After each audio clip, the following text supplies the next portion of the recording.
വേണ്ടി സഹായിക്കണം. എന്റെ മോൾക്ക് വേറെ ഒരു നിവൃത്തിയില്ല. 2 മക്കള് മാത്രം സ്വന്തമായിട്ടുള്ളൂ. ഇനി ഇവരും കൂടെ പോയി ഞങ്ങൾക്ക് മാറ്റി അല്ലാണ്ട് വേറെ നിവൃത്തിയില്ല. ഞങ്ങക്ക്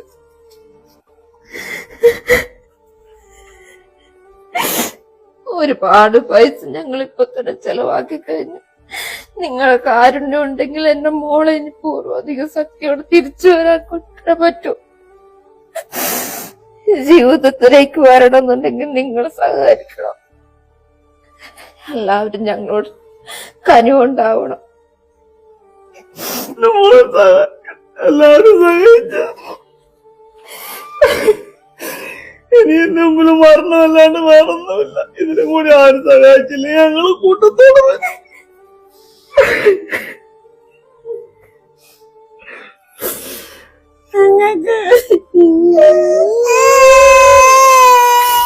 എല്ലാരും ഞങ്ങളെ സഹായിക്കണേ.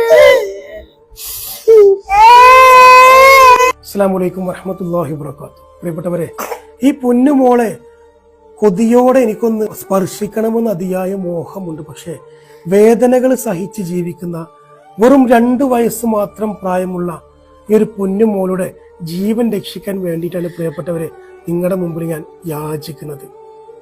വല്ലാത്തൊരു സങ്കട കാഴ്ചയാണ്. കാരണം 2 വർഷമായി ഈ മണിപ്പാൽ ഹോസ്പിറ്റലിന്റെ പരിസര പ്രദേശങ്ങളിൽ ഒരു വാടക വീടെടുത്തിട്ട് ഈ പൊന്നുമോളും കുടുംബവും സ്വന്തം മോളുടെ ജീവൻ രക്ഷിക്കാൻ വേണ്ടി നമ്മുടെ മുമ്പിൽ യാചനയോടെ വേദനയോടെ കഴിയുകയാണ്. ഈ 2 വർഷമായിട്ടും ഈ മോളുടെ ചികിത്സക്ക് 1 രൂപ പോലും നമ്മുടെ മുമ്പിൽ കൈനീട്ടാതെ ഒരു നാട് മുഴുവനും പറ്റുന്ന പോലെ സഹായിച്ചു. പ്രിയപ്പെട്ടവര്, ഈ പരിശുദ്ധമായ റമദാൻ മാസത്തിൽ നിങ്ങളുടെ മുമ്പിൽ യാചിക്കുന്നത്, നമ്മുടെ മക്കളൊക്കെ കളിച്ച് ചിരിച്ച് സന്തോഷമായി ജീവിക്കുമ്പോൾ സ്വന്തം ജീവൻ നിലനിർത്താൻ വേണ്ടി വയറ്റിൽ ഒരു ദ്വാരം ഉണ്ടാക്കി നിങ്ങൾ നോക്കണം. വല്ലാത്തൊരു സങ്കട കാഴ്ചയാണ് പ്രിയപ്പെട്ടവരെ. കണ്ടു നിൽക്കാൻ പോലും കഴിയാത്ത വല്ലാത്തൊരു അവസ്ഥയാണ്. ഈ മോൾക്ക് ഒരു തുള്ളി വെള്ളം പോലും നൽകണമെങ്കിൽ